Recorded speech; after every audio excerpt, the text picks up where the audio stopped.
Florida. Get ready. Can. Yes, can. Get ready to read these words the fast way. Get ready. President Bush arrives at an elementary school in a visit to promote his educational agenda and prepares to read to the class, The Pet Goat. Remember what you say when there's an E at the end of the word. Get ready. Can. Yes, can. Get ready. Can. Yes, can. Get ready. May. Yes, may. Give yourselves a pat on the back. Yeah.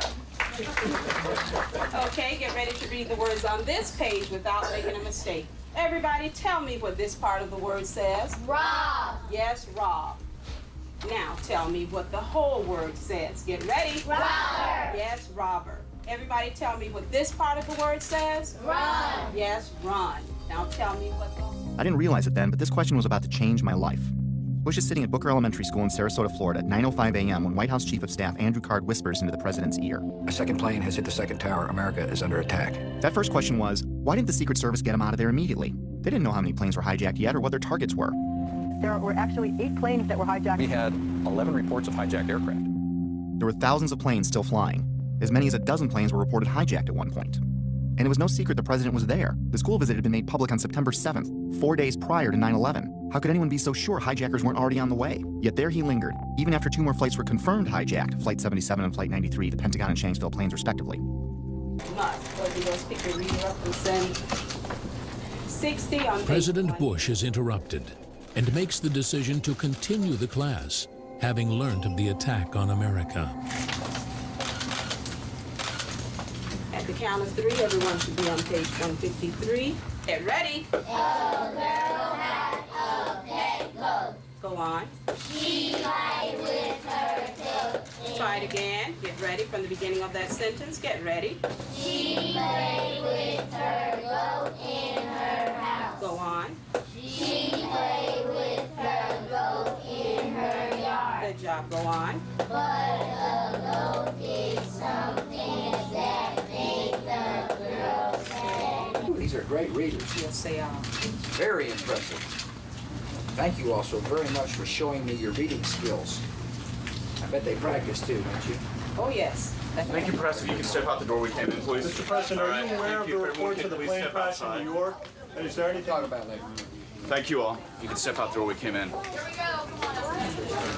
Somewhere I saw a story claiming the president's camp didn't want to scare the kids at the school, and that's why he stayed, which I found hard to believe. Well-trained professionals are going to risk the balance of power in the world to spare the feelings of a few kids who routinely practice fire drills anyway? Well, I guess the answer was yes, because Bush stayed until 9:34 a.m., a full 29 minutes after it was known we were under attack.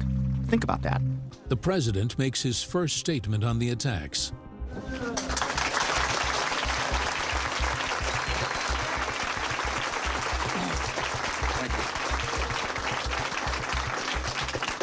Ladies and gentlemen, this is a difficult moment for America. I, unfortunately, will be going back to Washington after my remarks. Today, we've had a national tragedy.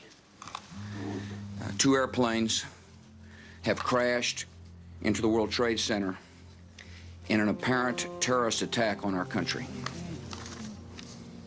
I have spoken to the Vice President, to the Governor of New York, and to conduct a full-scale investigation to hunt down and to find those folks who committed this act.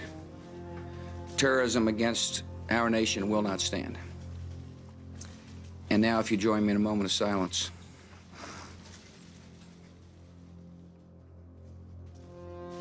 May God bless the victims, their families, and America. Thank you very much.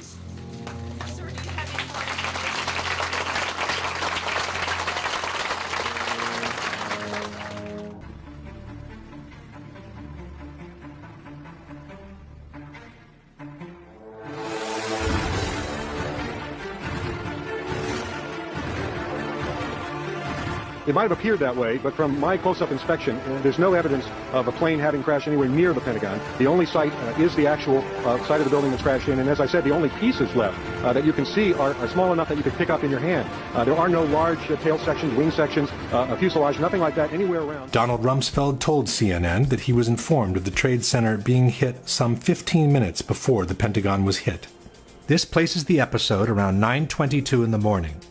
And after the Pentagon was hit, rather than go to the command center and take charge of the situation, the Secretary of Defense chose to lend a helping hand on the Pentagon's lawn. It's almost as if Rumsfeld didn't feel the need to be informed about what was happening to his country under attack. The Secretary of Defense is outside the burning building, while inside the Pentagon. For 30 minutes, we couldn't find him. And just as we began to worry, he walked into the door of the National Military Command Center. By the time Rumsfeld walked into that door, all major events had ended. In fact, Rumsfeld told the 9/11 Commission that he was just gaining situational awareness when he spoke with the Vice President at 10:39. That's more than 1.5 hours after the whole world knew that America was under attack. And where was America's mighty air defense? When any commercial aircraft is off course or does not respond to air traffic control, it is standard procedure to intercept with scrambled Air Force fighter jets. F-16s can be airborne in 2 minutes. The 9/11 planes were flying all over the Northeast for an hour and a half. Was it just a coincidence that a number of military war games were taking place on 9/11, including simulated hijackings, planes crashing into buildings, and fake blips injected into radar screens? NORAD and the FAA were confused.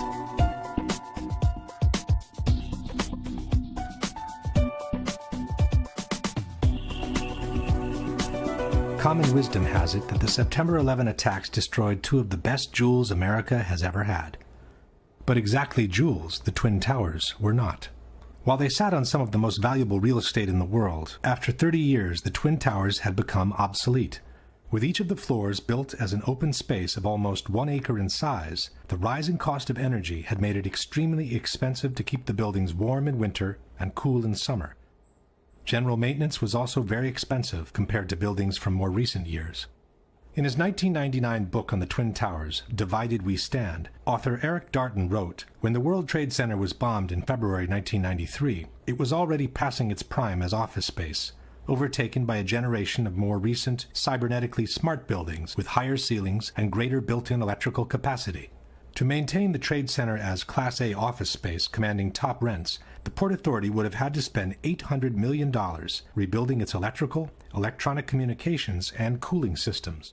On July 24, 2001, Larry Silverstein celebrated the acquisition of the Twin Towers with a public ceremony. Silverstein signed the lease on the World Trade Center just 6 weeks before 9/11.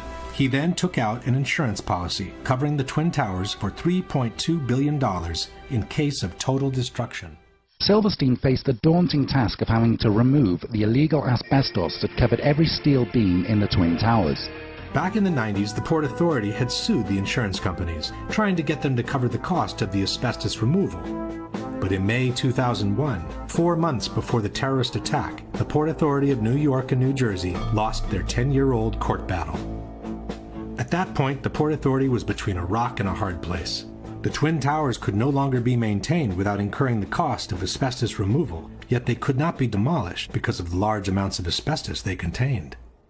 The only remaining option was to dismantle and remove the two poison-filled giants one piece at a time. But the cost of such an operation would have been so astronomical that no one has ever tried to put a number on it.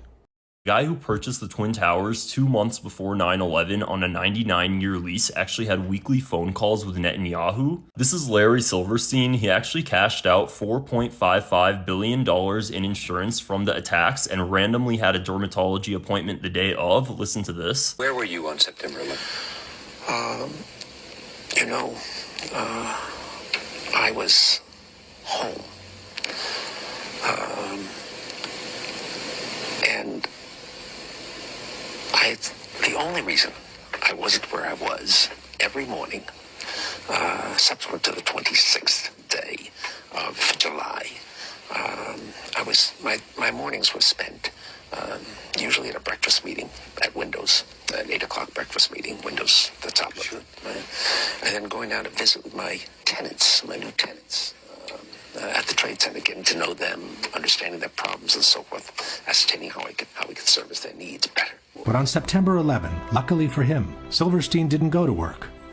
Even though he had already scheduled a business meeting in the North Tower, he found out that his wife had made an appointment for him at the dermatologist. The morning of September 11th, Silverstein was scheduled to have breakfast at the restaurant at the top of the North Tower. He canceled at the last minute at the insistence of his wife, Clara, who wanted him to go see his dermatologist. That particular morning, my wife, God bless her, had made an appointment for me at the doctor. And I said, okay, yes, dear, I'll go. Everyone who was in that restaurant that morning perished. And then, just minutes later, received a telephone call to turn on a television set and witnessed this horrendous circumstance. His children, who also worked at the Twin Towers as well, were all late to work that day. I found this Haaretz article from 2001, and Larry Silverstein is actually close friends with all of the Israeli prime ministers. Shortly after September 11th, Prime Minister Ariel Sharon called Larry Silverstein. Two former prime ministers, Benjamin Netanyahu, who this week called Silverstein a friend, and Ehud Barak, whom Silverstein in the past offered a job as his representative in Israel, also called soon after the disaster. Many Israeli politicians are acquainted in one degree or another with the 70-year-old Silverstein. Close ties with Netanyahu. For years, they kept in close touch. Every Sunday afternoon, New York time, Netanyahu would call Silverstein. It made no difference what the subject was or where Netanyahu was, he would call. Days before this moment, a significant amount of investors shorted American Airlines and United Airlines. These short sellers made millions to hundreds of millions of dollars. No one ever investigated these investors. Larry Silverstein made over $4.5 billion from insurance money. He coincidentally insured the towers against terror attacks just weeks before 9/11. The vice president's former company received billions in no-bid contracts for reconstruction efforts in Iraq. In total, the Iraq War cost the U.S. $2.3 trillion. On September 10, 2001, $2.3 trillion went missing from the Pentagon.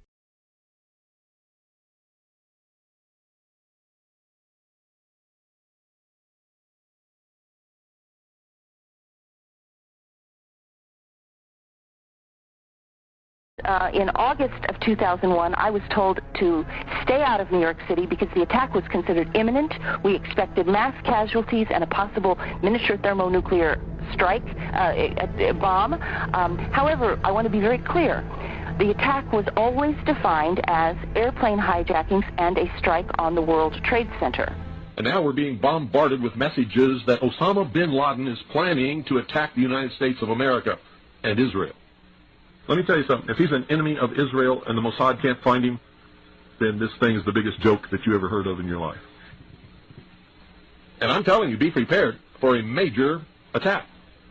But it won't be Osama bin Laden. You can't call 9/11 in detail because you're super informed. Before the fact. He called it. Yes. He literally called it in the summer of 2001. He said planes will fly into the World Trade Centers and they will blame a man called Osama bin Laden. We know the government's planning terrorism.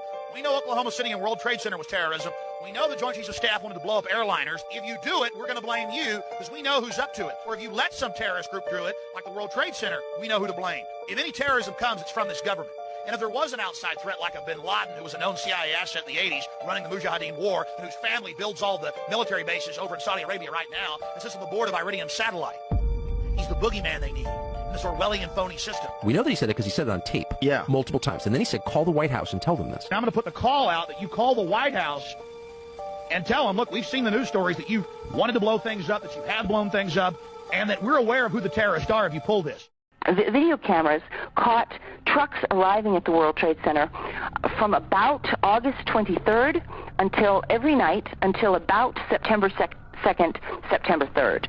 And the trucks were arriving at about 3 o'clock in the morning when everybody else had left the building, including the janitorial trucks. And the trucks were leaving at 5 a.m. right before the AAA personalities of Wall Street got to work to start their day. Something was brought into that building that would help with the detonation. There may have been work done on the detonation before. It may have been going on for months, but whatever they needed at the very end, they came and brought in that 10-day period. That's what we think happened. The airplane hijackings were a cover for the controlled demolition, which was undertaken by a small group of people, probably just 4 or 5 people. We are never going to know who they are, and it's not worth looking for them.